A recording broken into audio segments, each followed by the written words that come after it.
Good morning, everybody. Welcome to the Rooster. Well, kind of. I was on the road, and then I was in a car accident and had to be rescued by my dad and my stepmom. And now I am at their place in, the total package. I am now at their place in Arizona and trying to make the most of it. I really need to stay positive, and everything is gonna be great. Everything is gonna be great. Today, I'm gonna go. Hey Denali, I'm gonna go and play. Well, maybe we're gonna go to the Goose, Developing Goose. It's a bar here, and see if I can just play in the bar for tips. And that'll be a good way to put me outside my comfort zone a little bit and do what I said I was going to do on this trip. Just be more artistic and be more, that sort of thing. Put myself out there. So we're going to give that a shot today, see how that goes. And yesterday we went to the car show and I did sit and play, but I didn't get any money. It was kind of awkward trying to find a place that was like visible but not in the way. And I had people smiling at me, which is nice, but nobody giving me any money. But that's okay. It felt good to do. It actually felt really, really good to just sit and play while people were around. So that's what we're going to do again today. Anyways, that's his check-in. We're feeling pretty positive. I'm feeling pretty positive. Things are good. Still in love. Still letting that guide me and doing my best to focus on myself. I still have not looked at what she's up to. It's really hard for me to do, but I'm doing it for me. Have to get started. February 20th says Nicodemus and the truth. Is that how you say it? Nicodemus. Hey there. How can one be born again? Nicodemus to Jesus. How's it going, guys? Welcome. I'm reading from the Book of Awakening. I often think of Frankie, reading from the Book of Awakening here. I often think of Nicodemus, the one Pharisee who secretly believed in Jesus and who would meet with him anonymously at night to have deep spiritual conversations, but who would never acknowledge his questions of spirit or his association with Jesus in the light of day. Of course, this did nothing to the essence of Jesus, traumatic, thwarted, and plagued Nicodemus for the rest of his days. Have you never seen a... Thanks for the tap. I'm sure that was probably an accident. Have you never seen like a gender fluid person before? Is that why you're very confused? Are you seriously that ignorant?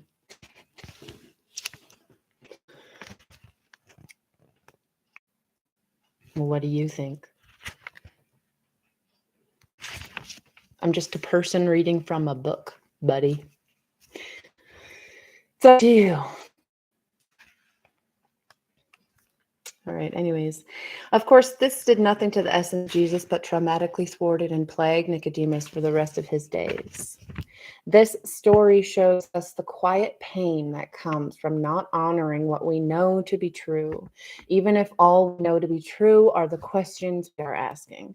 It is even more useful to realize that we each carry a Jesus and a Nicodemus within us. That is, we each have a divine inner voice that opens us to truth and a mediating social voice that is reluctant to show its truth to others. Ain't that the truth? Those two voices. We each have a divine inner voice that opens us to truth and a mediating social voice that is reluctant to show its truth to others.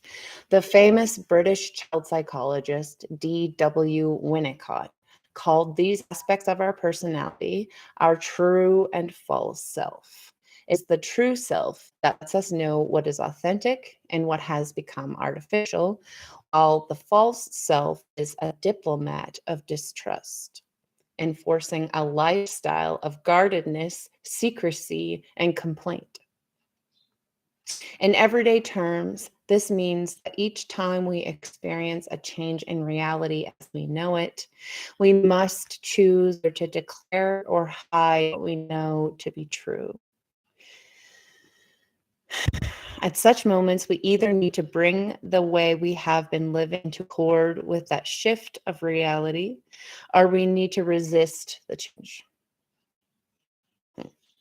Thus, in daily ways, whether we live in our true or false self depends on our willingness to stay real.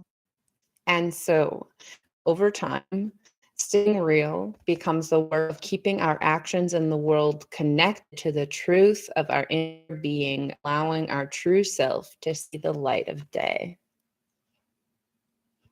Hey there, newcomers. Very often we continue out of habit or fear to behave in old ways, even though we know that the way of things has changed. Time and time again, I have found myself at this crucial juncture, having to admit what it was essential is no longer essential, and then needing to summon the courage to make the act of living essential again. Know that every time I hear or see the truth, but hold to the old way of being or thinking, relating, I am giving my life over to the Nicodemus in me. And in so doing, I embark on a divided life in which I listen to the divine inner voice secretly at night, but deny it day after day. Hey, Gilbert. This moment of inner embarrassment when we catch ourselves in the act of split living is also the recurring chance for us to honor once again what we know to be true. For anyone, no matter how wounded or distressed, can in a moment of truth let the God within show it out here in the world. However small or fleeting, this unrepeatable act can restore our common and real sense of being alive. Wow, that was a long one, and that was a lot to take in, though. Basically, it's about feeling that truth, that true self in you, and allowing that trueness to to guide you and for you to listen to the true self and keep asking, keep facing what is true for you.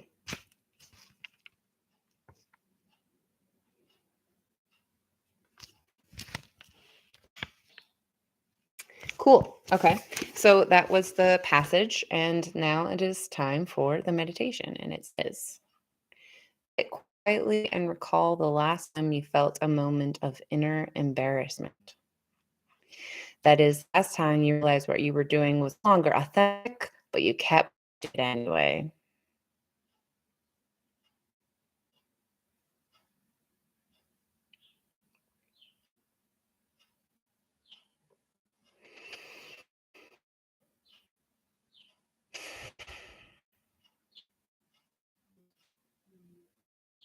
If you can, meditate on what made you keep doing what you knew to be untrue.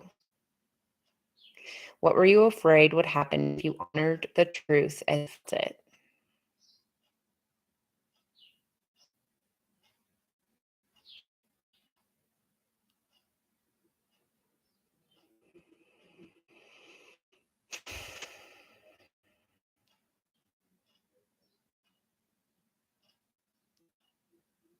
If a similar situation happened tomorrow, how might you act differently?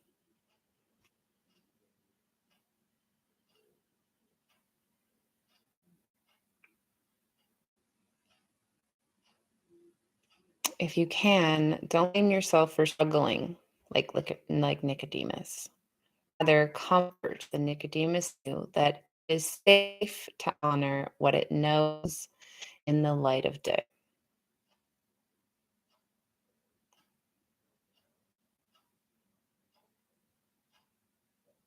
I'm feeling a lot of inner struggle right now, and it's not quite accessible. It's not quite verbal. I'm not quite able to put it to words. There's a lot of emotional stuff going on. It's like in the pit of my stomach and in my lower underneath that.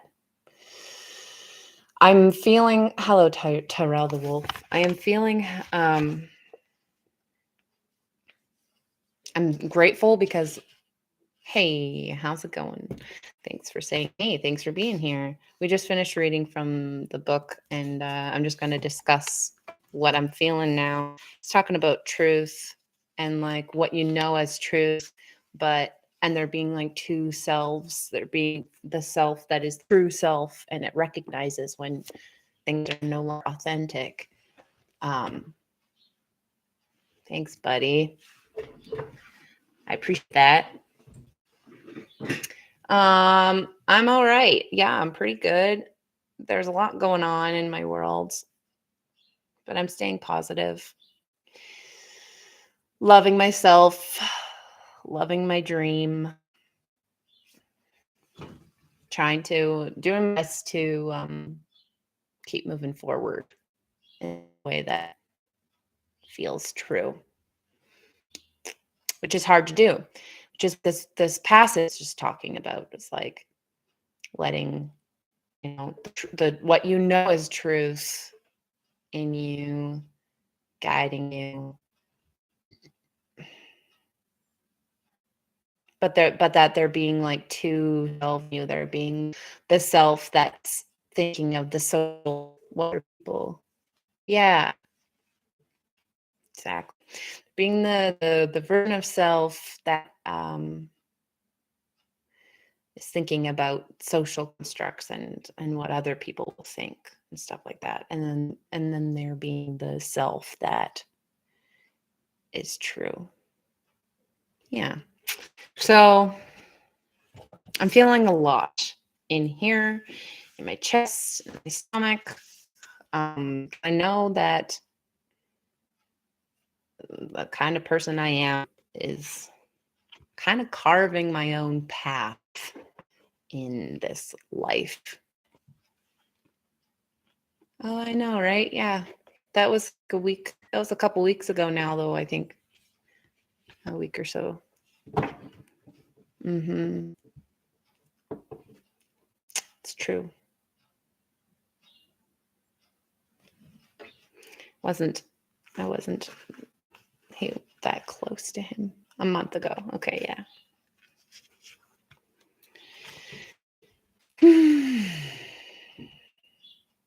Let truth guide you. Fill your heart with love. Trust in the universe. Ready? We're going to pull a card now. Ooh, what's going to be today? Were you? I don't know. I don't really feel that phased by death anymore unless I know the person really closely and I love the person. Otherwise, it just seems like another person died. You know what I mean? Well, that's cool. Good for you. It means something to you, and that's good. That's cool. Good. Cool, man. Ooh, what's gonna be today? What's gonna be today? Yeah, what do we got today? Ooh, what's gonna be today? Yeah, what do we got today? Ooh, what's it gonna be? What you got for us today? Let's see. Yeah. Oh, what's gonna be today? Let's play. Did he make the world better? I don't feel like I really knew much about it. I just remember him from Full House when I was a kid. I used to watch that show. And then I heard that his comedy was crude. Yeah, that's cool. That's good. Yeah, and I think it's really noble of you to want to do a tribute for him. That's awesome. Good for you, man. So the card I picked for today is Discovery. Bonjour, mon ami. Discovery. The source of darkness is, no, of course. I mean, nobody is. Everybody is beautiful, and just because they are, everything is beautiful. They exist. Existence is beautiful. But yeah, I guess you can't really say that about everybody, but yeah. Anyways, Discovery. The source of darkness is the denial of my light. Well, not nighttime here for one. It's only 9:30 a.m. Actually, it's 10:30 a.m. here. I go live 9 PST, 9 a.m. PST. So it's morning time, just starting my day. Hope it's going to be a good day. I'm feeling slightly drained. I'm looking forward to this. Okay. I'm kind of like working really hard to stay buoyant right now in my life. So hey there, Owl and Honey Baby XOXO. Discovery, I'm going to read this now. It says, the source of darkness is the denial of my light. Owning my power releases the suffocating hold of fear. Hey, Snacks. Now is the time for my awakening. I'm sorry to hear that, but I want to just say that this card is really great, number 14, because, hey, Miss Goddess, because what that book, the Book of Awakening, was just talking about truth and about, falseness and whatever, and how you have to face within you what's true and what's not. And this relationship that I have right now with somebody that I love with, there's been times where I've really, really struggled with what is true, what is false, what's authentic, what's not. There have been times where I'm acting out of fear and it's not authentic. And so that when I did the meditation, I was feeling that. I was like, okay, there was lots of times where I did that. But right now, I'm feeling a truth of how much I love this person. And this really helped. The card really helps because it says love's unconditional presence will release the suffocating hold of fear. And now is the time for my awakening. Beautiful. That's right. Truth is, I love this person and I can let go of any fear involved because love, love, love. I'm sorry that a broadcaster said a mean thing about Mom. Hi, Miss Goddess Kimley. Thanks, Terrell. Yeah, I mean, I had to just get that out. I had to my piece. I feel better now. So what do you mean? Like, what's going on? Why was the broadcaster you talking about your mom?